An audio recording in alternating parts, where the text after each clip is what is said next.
नमस्कार दोस्त, आज हम लोग NISCL का जो असिस्टेंट का प्री का एग्ज़ाम 2017 का भी 10 दिन के बाद में होने वाला है। 23 को लगभग 23 और 24 2 दिन शायद होने वाला है ये एग्ज़ाम। तो उस एग्ज़ाम के बारे में पूरा जानेंगे। लास्ट 10 दिन में आपकी क्या स्ट्रेटजी होनी चाहिए तैयारी करने की, और आपको पेपर कैसे अटेम्प्ट करना है। लिमिटेड टाइम में अगर आपने पेपर अटेम्प्ट अच्छे से किया तो 5 से 10 मार्क्स का फ़र्क तो वहीं पर आ जाता है। तो आप लोगों को कैसे प्रिपेयर करना है और लास्ट 10 दिन में क्या आपकी स्ट्रेटजी होनी चाहिए, इस बारे में हम लोग इस वीडियो के अंदर बात करेंगे। आप देख रहे हैं बैंकर्स पॉइंट। दोस्तों ये 4 पॉइंट्स हैं जिनके ऊपर मैं यहाँ पे बात करने वाला हूँ। सिलेबस बताऊंगा, उस सिलेबस में कौन सा क्वेश्चन पहले अटेम्प्ट करना है पेपर में, कैसे आप लोगों को लास्ट में टाइम मैनेजमेंट करना है, सारी चीज़ें मैं यहाँ पे डिस्कस करने वाला हूँ आने वाले 20 to 30 मिनट के अंदर। दोस्तों हमें फेसबुक के ऊपर हमारा पेज भी है और एक ग्रुप भी हमने बनाया हुआ है लेटेस्ट इन्फॉर्मेशन वहाँ पर डालने के लिए, ठीक है। तो आप लोग वहाँ पर ज्वाइन कर लीजिए ताकि जो भी लेटेस्ट इन्फॉर्मेशन है बैंकर्स पॉइंट की वो आपको मिल जाए। और जिन लोगों ने अभी तक चैनल को सब्सक्राइब नहीं किया है, जो पहली बार किसी वीडियो को देख रहे हैं, वो लोग जरूर से चैनल को सब्सक्राइब कर लीजिए ताकि आप लोगों को नोटिफिकेशन वगैरह हमारी वीडियोस के मिलते हैं। सबसे पहले दोस्तों प्रीलिम के पैटर्न के बारे में बात कर लेते हैं, थोड़ा सा पैटर्न वगैरह देख लेते हैं। उसके बाद में मेन अपने पॉइंट पे आएंगे कि कैसे तैयारी करनी है और टाइम मैनेजमेंट कैसे करना है एग्जाम के अंदर, ठीक है। दोस्तों यहाँ पे 3 पार्ट होते हैं एज यूजुअल, जैसे बाकी एग्जाम्स में भी होते हैं। 35 क्वेश्चन, इंग्लिश में 30 क्वेश्चन होते हैं, बाकी 2 में 35 और एक कंपोजिट टाइम आपको मिलता है 1 घंटा तीनों सेक्शन के लिए। यहाँ पे आपके लिए नेगेटिव मार्किंग भी होती है, ठीक है। और प्रीलिमिनरी जो एग्ज़ाम है वो सिर्फ क्वालिफाइंग नेचर है। मेंस जब आएगा तो मेंस की बात भी अपन लोग करेंगे, लेकिन अभी प्री आ रहा है तो सिर्फ प्री की बात करेंगे। रीजनिंग की अगर अपन लोग बात करते हैं तो ये आपका रहा रीजनिंग का सिलेबस, ठीक है। कोडिंग, डिकोडिंग, ठीक है, सीटिंग अरेंजमेंट हो गया, सिलोग्स हो गए, पजल हो गया, इनइक्वलिटीज हो गया, blood relation, order and ranking, direction, distance, input output and alphabetical series. दोस्तों यहाँ पे मैंने ये प्री में इनपुट आउटपुट पहले कभी नहीं आता था। ये प्री में इनपुट आउटपुट मैंने 0 से 5 लिख रखा है कि ये आ भी सकता है, और अगर आ गया तो कितने मार्क्स का आएगा, 5 मार्क्स का आएगा। क्योंकि इंडियन बैंक का अभी एक प्री का पेपर हुआ था, उसमें उन्होंने प्री में भी इनपुट आउटपुट पूछ लिया गया था। तो आजकल एग्जाम का कोई भरोसा नहीं है, कुछ भी टॉपिक आपसे पूछा जा सकता है। आपको बिल्कुल तैयार रहना है हर टॉपिक के लिए। जहाँ 0 से कुछ मार्क्स तक लिखा है वहाँ पे क्वेश्चन आ सकते हैं। इसमें यहाँ पे सर्कुलर और सिटिंग अरेंजमेंट से ही पहले क्वेश्चन आते थे, पजल वगैरह यहाँ पे कमी आती थी, लेकिन आजकल पजल भी पूछ रहे हैं। सिलोक्स कभी नहीं आते हैं और कभी आ भी जाते हैं।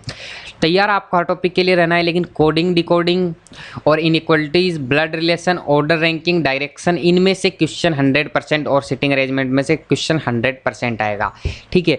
आप लोग पेपर को अटेम्प्ट कैसे करोगे? पेपर को अटेम्प्ट आपको करना है, सबसे पहले आपको ये जो 2 टॉपिक हैं, कोडिंग, डिकोडिंग और इनइक्वलिटीज़, इसको अटेम्प्ट करना है। दोनों टॉपिक के वीडियो मैंने डाल दिए हैं, इंटरनेट पे बेस्ट वीडियो है वो आज तक के। इन 2 टॉपिक्स पॉपुलर हो चुके हैं वो वीडियो ऑलरेडी। अगर लगभग सबने देख लिए होंगे आप लोगों ने, लेकिन अगर नहीं देखे तो उनको ज़रूर देख के जाइएगा, क्योंकि वो आपको 10 मार्क्स 100% दिला देंगे। 2 वीडियो सिर्फ 20-20 मिनट के, ठीक है। उसके बाद में बात आती है सिलोग्स की। सिलोग्स के भी वीडियो हमने डाल दिए हैं, इसकी प्रायोरिटी बाद में रहेगी। फिर बात ये ब्लड रिलेशन के भी वीडियो मैंने डाल दिया है, तो उसको भी आप लोग कंसिडर कर सकते हैं उसके बाद में। तो पहली जो प्रायोरिटी रहेगी वो कोडिंग, डिकोडिंग और इनइक्वलिटीज में से कोई भी टॉपिक उठा लीजिए। फिर 2 नंबर पे आप ब्लड रिलेशन, ऑर्डर रैंकिंग और डिस्टेंस एंड टाइम, इन तीनों में से कोई भी टॉपिक का पहले क्वेश्चन आ जाए वो उठा लीजिए। सबसे जो लास्ट में आपको करना है सर्कुलर अरेंजमेंट, पजल और इनपुट आउटपुट, ऐसे अगर टॉपिक आ जाते हैं तो। सिलोलिज्म भी आपको पजल और सिटिंग अरेंजमेंट से पहले ही करना है, ठीक है। कहने का मतलब ये है कि पजल और सिटिंग अरेंजमेंट वाला जो पार्ट है वो लास्ट में करना है। उसमें से भी जो सिंपल क्वेश्चन है उसको पहले फाइंड आउट करना है, उसी को करना है। क्योंकि क्या होता है, कई बार हार्ड ऐसी 1-2 पजल या सिटिंग अरेंजमेंट एग्जाम में डाला जाता है जो आप लोगों को स्पेशली फंसाने के लिए ही डाला जाता है कि आप उसके अंदर उलझ के रह जाएं और वो सोल्व नहीं होगा और काफ़ी टाइम चला जाएगा। उसके बाद में आपका पूरा पेपर जो है वो ख़राब हो सकता है। इसलिए इन चीज़ों से बचो। सबसे पहले वो टॉपिक्स करो क्लियर, उन टॉपिक्स के क्वेश्चन करो जिसमें आपके फंसने के चांसेस बहुत कम हो और 100% वो आपको मार्क्स दे के ही जाएँ, ठीक है दोस्तों। इनइक्वलिटीज़ और कोडिंग, डिकोडिंग में मैंने ऐसे वीडियो डाले, आप लोग विदिन 1 मिनट 5 क्वेश्चन कर लोगे, यानी अगर दोनों का 3 मिनट के अंदर आप 10 मार्क्स वहाँ पे स्कोर कर लोगे और कोई भी क्वेश्चन आपका गलत नहीं होगा इन 2 टॉपिक्स में। तो इनकी वीडियो जिन्होंने नहीं देखी वो देख लीजिए। बाकी टॉपिक्स का भी हम लोग कोशिश कर रहे हैं बनाने का, टाइम की थोड़ी शॉर्टेज चल रही है, उस वजह से इतना जल्दी वीडियो नहीं आ पा रहे हैं, लेकिन आ जाएंगे भी, ठीक है। वीडियोज़ काफ़ी आएंगे, हम लोग क्वालिटी में कभी भी कॉम्प्रोमाइज़ नहीं करेंगे। तो रीजनिंग का ये आपका मैंने पैटर्न आपको बता दिया है। उसके बाद में दोस्तों बात होती है क्वांटिटेटिव एप्टीट्यूड की, ठीक है। तो यहाँ पे मैंने आपको ये जो रेड में मार्क कर रखा है ना, ये जो रेड कलर के अंदर लिख रखा है, ये सारे हैं इंपॉर्टेंट टॉपिक, एटलीस्ट आपको इनको तैयार करके जाना है। अभी देखो क्वाड्रेटिक इक्वेशन पहले असिस्टेंट वाले क्लरिकल लेवल के एग्जाम पे नहीं आता था, ठीक है। अभी क्या है, पैटर्न हो रहा है चेंज, सब कुछ एग्जाम्स में ऊपर नीचे नए टॉपिक्स भी इंट्रोड्यूस किए जा रहे हैं, ठीक है, एसबीआई के अंदर। तो यहाँ पे क्या होता है, क्वाड्रेटिक इक्वेशन आने की संभावना बन जाती है, तो हमें औरों से आगे चलना है तो एक दो टॉपिक एक्स्ट्रा भी तैयार करके चलना पड़ेगा।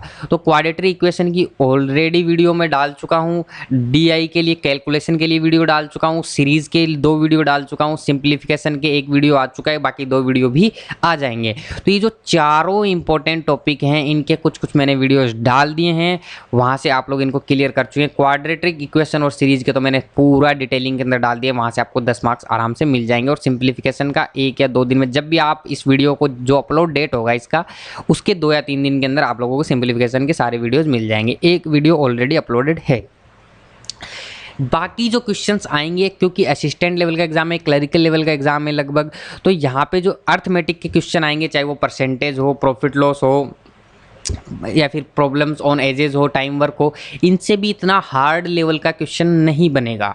इनका भी इतना हार्ड लेवल का क्वेश्चन नहीं बनेगा। तो आप लोग, अगर आपको थोड़ी बहुत भी समझ है तो आराम से इजीली आप लोग इस क्वेश्चन को अटेम्प्ट कर पाएंगे।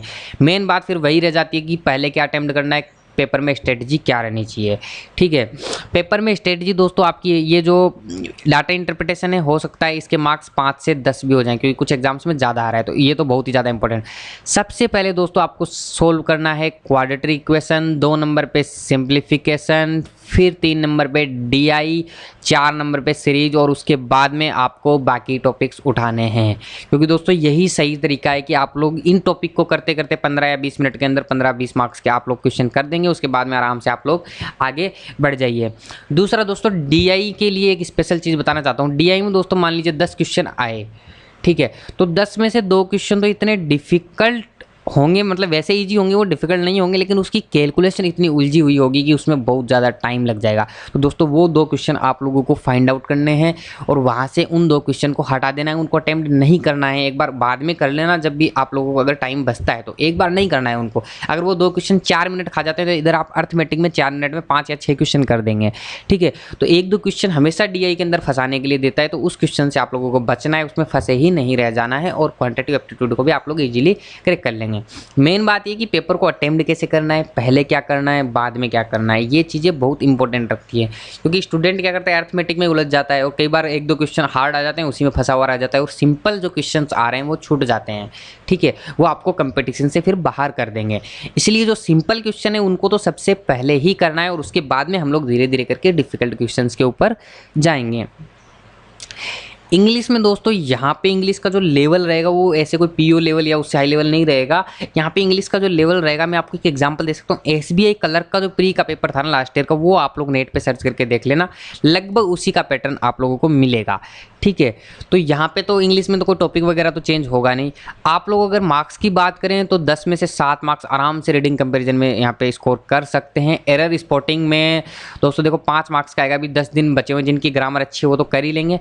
बाकी एरर स्पॉटिंग के हम लोग भी कुछ कोशिश करेंगे, आपको कुछ रूल्स मतलब कैलकुलेटेड रूल्स, कुछ मतलब लिमिटेड रूल दिए जाएं जिससे 2-3 क्वेश्चन आप कर पाएँ, लेकिन वो NISL के एग्जाम से पहले नहीं हो पाएगा। तो अभी आप इसको छोड़ दीजिए, अगर जिसकी ग्रामर अच्छी है वो अटेम्प्ट कर सकते हैं। क्लोज टेस्ट में भी दोस्तों कोई दिक्कत नहीं आएगी, 3 क्वेश्चन आराम से कर लोगे। पैरा जंबल में और नहीं तो फर्स्ट और लास्ट स्टेटमेंट तो आपको पता चल ही जाएगा। इसके वीडियोस में लगभग 2 या 4 दिन के अंदर इसके डाल दूंगा वीडियो अपलोड होने के बाद में। उसके बाद में सेंटेंस इंप्रूवमेंट और सिंगल और डबल फिलर्स के भी क्वेश्चन आएंगे, तो वहाँ से भी इजीली अगर आपको थोड़ा भी इंग्लिश का समझ है तो आप लोग कर सकते हैं। दोस्तों दूसरी ये बात थोड़ा सा मैं बता देता हूँ, क्योंकि NISL का तो अभी एग्जाम बहुत नज़दीक आ गया है, तो इंग्लिश तो इतना जल्दी इंप्रूव नहीं हो पाता। लेकिन सिंपल सी मैं एक बात बताता हूँ आपको, इंग्लिश तैयार करने का, जिसको इंग्लिश नहीं समझ में आती है ना, उसके लिए जो इंग्लिश में रामबाण साबित हो सकता है वो है वोकेब, ठीक है। तो आपको वोकेब जरूर से याद होनी चाहिए। जब आप दोस्तों 2000 से 3000 वर्ड आपके दिमाग में बैठ जाएंगे ना, और आराम से बैठ जाते हैं, 20 वर्ड डेली के याद करो, पूरे दिन उनको रिवाइज करो, बार बार में चीज़ों से रिलेट करके याद करो, उनको यूज़ में लो, तो याद हो जाते हैं। ऐसी कोई बड़ी बात नहीं, लोगों के 5-5, 10-10 हज़ार वर्ड भी याद रहते हैं, ठीक है। तो कोई 2000 से 3000 वर्ड, और ये सिलेक्टेड वर्ड्स में आपको लगभग मतलब IPS और SBI क्लर्क का एग्जाम आएगा तब तक मैं आपको प्रोवाइड करा दूंगा। अभी तो नहीं हो पाएगा SBI PO से पहले और NICL से पहले भी नहीं हो पाएगा, ठीक है, लेकिन मैं आने वाले टाइम में इसको ज़रूर से आपको प्रोवाइड कराऊंगा, ठीक है। तो ये जो वर्ड है, ये वर्ड आप कहीं से भी कर सकते हैं। जैसे अभी मैं एग्जांपल के तौर पे कोई भी आप बुक ले लीजिए PO के लिए, उसमें 2 या 3 हज़ार की अगर लिस्टिंग है कहीं पे, तो उस लिस्ट को याद करना आप लोग चालू कर दीजिए। वोकेब याद करने के बाद में दोस्तों आपका क्लोज टेस्ट, रीडिंग कंपैरिजन के अंदर 2 एनोनियम सिनोनियम्स, ठीक है, 5 क्वेश्चन क्लोज टेस्ट के, ठीक है। सेंटेंस इंप्रूवमेंट में भी कई बार वोकेब काम आ जाती है, 2 क्वेश्चन सेंटेंस इंप्रूवमेंट के, और डबल फिलर में तो पूरा ही वो होता है। तो 5, 10, 15 और 14 क्वेश्चन तो सिर्फ आपके वोकेब से हो जाएंगे दोस्तों। तो वोकेब बहुत ज़्यादा इंपॉर्टेंट है, तो वोकेब को बिल्डअप करना चालू कर दीजिए, पेपर पढ़ना चालू कीजिए, जिससे RC आपका सही हो जाएगा, रीडिंग कंपैरिजन सही हो जाएगा, तो कोई दिक्कत नहीं आएगी। इंग्लिश बहुत आसान है, बस थोड़ा सा पढ़ने का तरीका अपना सही होना चाहिए। इसके लिए मैं एक स्पेशल वीडियो बनाऊंगा कि how to prepare English for bank exams, ठीक है, तो उसको आप लोग और देख लीजिएगा, तो आपको एक ब्रॉड आइडिया हो जाएगा कि इंग्लिश को कैसे तैयार करना है। दोस्तों अब आता है टाइम मैनेजमेंट कैसे करें एग्ज़ाम के अंदर, ठीक है। तो इसके मैं कुछ पॉइंट्स यहाँ पे दिखा रहा हूँ आप लोगों को। ये पॉइंट्स बहुत ही सिलेक्टेड, मतलब बहुत अच्छे से सोच समझ के लिखे गए हैं। अगर इस स्ट्रेटजी से आप चलोगे ना, अगर आपकी अभी स्ट्रेटजी सही नहीं है और आपने स्ट्रेटजी बदल के इस स्ट्रेटजी पे आ गई, तो 5 से 10 मार्क्स तो आपको वहीं पे इंप्रूव हो जाएंगे, ठीक है। सबसे पहले तो आपको ये डिसाइड करना है कि कौन सा पार्ट, इंग्लिश, क्वांटिटेटिव एप्टीट्यूड या फिर रीजनिंग, कौन सा पार्ट आप सबसे पहले करेंगे, ठीक है। Leave the question if he doesn't know to answer, मतलब अगर आपको आंसर करना नहीं पता है, आपने पहली बार, ये थोड़ा सा इंग्लिश में यहाँ पे दिक्कत है, टाइपिंग में मिस्टेक कर दी है, ठीक है। तो यहाँ पे ये जो क्वेश्चंस आपने कभी देखा ही नहीं है, ऐसा क्वेश्चन कोई मैथ्स में, ऐसा रीजनिंग में, ऐसा नया टॉपिक आ गया, आपने कभी ज़िंदगी में नहीं देखा उसको, ठीक है। तो आप उसको कर तो लेंगे थोड़ा टाइम लगा के, लेकिन फिर भी उसको क्यों करें, उसको लास्ट में करो, पहले मत करो, उसको लीव कर दो एक बार के लिए। और लीव कैसे करना है, 1 सेकंड में, मतलब देखा नहीं आता छोड़ दिया बस। एक क्वेश्चन को स्किप करना भी एक आर्ट होती है बैंक एग्जाम के अंदर, ठीक है। तो दूसरा ये पॉइंट हो गया, ठीक है। कैसे पता चलेगा आपको ये भी बताएंगे हम। On an average 1 minute for each question should be obtained, otherwise the paper left, ठीक है। 1 मिनट से ज़्यादा तो आपको देना ही नहीं है, ठीक है। और कुछ टॉपिक मैं आपको बताता हूँ, जैसे कोडिंग डिकोडिंग हो गया, ठीक है, इनइक्वालिटीज़ हो गया, क्वाड्रेटिक इक्वेशन हो गया, सिंप्लीफिकेशन हो गया, ठीक है। ये 4 टॉपिक के तो मैंने इतने अच्छे से वीडियोस बना के डाले ना, यहाँ से 20 क्वेश्चन आते हैं, और ये 20 क्वेश्चन आप 10 मिनट में, ज़्यादा टाइम बता रहा हूँ मैं आपको, 10 मिनट, ठीक है। 10 मिनट में तो 20 क्वेश्चन यहीं निकाल लोगे, तो 10 मिनट तो आपके यहीं पे बच जाएंगे, ठीक है। तो आप एक्स्ट्रा क्वेश्चन वहाँ पे अटेम्प्ट कर पाओगे। तो हम लोग यहाँ पे टाइम को पूरा ध्यान रखते हैं जब भी किसी टॉपिक को समझाते हैं, तो आपका टाइम बहुत ज़्यादा इंपॉर्टेंट है, ठीक है। और कुछ टॉपिक्स ऐसे होते हैं जो लेंथी होते हैं, टाइम कंज्यूमिंग होते हैं, तो उनको छोड़ दीजिए एक बार। जैसे पजल मैंने बोला लास्ट में करो, ठीक है, क्योंकि अगर उसने टाइम ख़राब कर दिया आपका, तो फिर पूरा पेपर खराब हो जाएगा, इसलिए उन चीज़ों से बचो, ठीक है। करना पजल भी है, पजल के बिना कुछ नहीं होगा, लेकिन वो लास्ट में करना है। पता चला कि शुरू में किया, वो पूरा पेपर ही खराब हो गया। Before giving the exam the student should take the test series so that he and she can analyse that in how much time the paper is get completed, it helps to improve your timing and solving speed. आप लोग पहले online paper देके try ही नहीं करेंगे, तो आपको कैसे पता चलेगा कि आप कितना टाइम लगा रहे हो, आपकी कमी कहाँ है, क्या मिस्टेक्स कर रहे हो। तो पेपर आपको ऑनलाइन जरूर से देने हैं। Always recognise your strongest zone first and solve it in a minimum period, ठीक है। जैसे मैंने बताया ये 4 टॉपिक, ठीक है, ये 4 टॉपिक सबसे पहले आपने 10 मिनट में कर दिए, 20 क्वेश्चन हाथ में आ गए, तो कॉन्फिडेंस लेवल ही बंदे का इतना ज़्यादा हो जाता है कि फिर तो वो पूरे पेपर को आराम से और भी इजीली कर पाएगा, ठीक है। तो सबसे पहले उन टॉपिक्स को फाइंड आउट करो जिसमें आप लोग स्ट्रॉन्ग हो, जिसमें कम टाइम में कर सकते हो, तो वो लोग वही पेपर आपको, वही क्वेश्चन आपको पहले करना है। Never divide equal time for each part, सारे पार्टों के लिए ऐसे नहीं होता है कि same time. Consume more time in reasoning and quantitative aptitude because these 2 sections take the highest time, ठीक है। क्वांट और रीजनिंग में आप लोगों को ज़्यादा से ज़्यादा टाइम देना है। इंग्लिश को मैक्सिमम आप लोग 15 मिनट दे सकते हैं, ठीक है। आपकी बचती है 45 मिनट, उसमें से इन दोनों में से एक सेक्शन को आप दो 25 मिनट, एक को दो 20 मिनट। 25 उसको दो जो आपको ज़्यादा आता है, ऐसे नहीं कि कम आता है उसको, जो आपको ज़्यादा आता है उसको, उसमें ज़्यादा क्वेश्चन करने की कोशिश करो। जैसे किसी का एप्टीट्यूड अच्छा है तो वो एप्टीट्यूड करो, किसी का रीजनिंग अच्छा है वो रीजनिंग में ज़्यादा टाइम दो, 5 मिनट, ठीक है। अब बात आती है सीक्वेंस की। दोस्तों कभी भी इंग्लिश से तो स्टार्ट करो मत, मेरा पर्सनली ये मानना है। बाकी किसी की इंग्लिश बहुत ज़्यादा अच्छी है तो वो इंग्लिश से भी स्टार्ट कर सकता है, ऐसा कोई रूल नहीं है कि इंग्लिश से स्टार्ट नहीं करना है। एक जनरल स्टूडेंट, एक नॉर्मल स्टूडेंट के लिए मैं ये बता रहा हूँ कि आप लोग क्वांट और रीजनिंग में से जो आपका अच्छा सेक्शन है ना, उससे स्टार्ट करो, ठीक है, उसमें भी वही टॉपिक सबसे पहले करो जो आपको बहुत अच्छे से आते हैं और कम से कम टाइम में कर सकते हो। दोनों सेक्शन के वो टॉपिक कर लो, पहले 20 मिनट में कर लिया आपने दोनों सेक्शन के, आपने 20-25 क्वेश्चन वो वाले कर लिए जो आपको बहुत अच्छे से आते थे। उसके बाद में आप 5-5, 10-10 मिनट और दोनों सेक्शंस को दे दो और अच्छे से 45 मिनट तक जब आपका टाइम हो तो इन दोनों सेक्शन को आप लोग ख़त्म कर लो, ठीक है। उसके बाद में आप इंग्लिश के ऊपर आ जाओ और 15 मिनट में इंग्लिश ईजी से हो जाती है। इंग्लिश की स्ट्रेटजी मैं आपको बता देता हूँ। सबसे पहले आपको करना है क्लोज टेस्ट, उसके बाद में आप लोगों को करना है डबल फिलर, उसके बाद में आपको जो पैसेज के अंदर एनोनियम और सिनोनियम्स आते हैं ना वो करने हैं, ठीक है। उसके बाद में आपको पैरा जंबल के 2 फर्स्ट और लास्ट सेंटेंस वाला फाइंड आउट करना है, कम से कम पूरा हो जाए तो पूरा भी बहुत अच्छी बात है। उसके बाद में आपको रीडिंग कंपैरिजन, एरर, उन सब चीज़ों के ऊपर जाना है। सबसे पहले ये जो स्कोरिंग टॉपिक्स है उनको ही आपको इंग्लिश में अटेम्प्ट करना है। अगर आप क्लोज टेस्ट, डबल फिलर, एनोनियम, सिनोनियम्स और पैरा जंबल भी करके आते हैं तो आपके काफ़ी अच्छे मार्क्स यहाँ पे आ जाएंगे।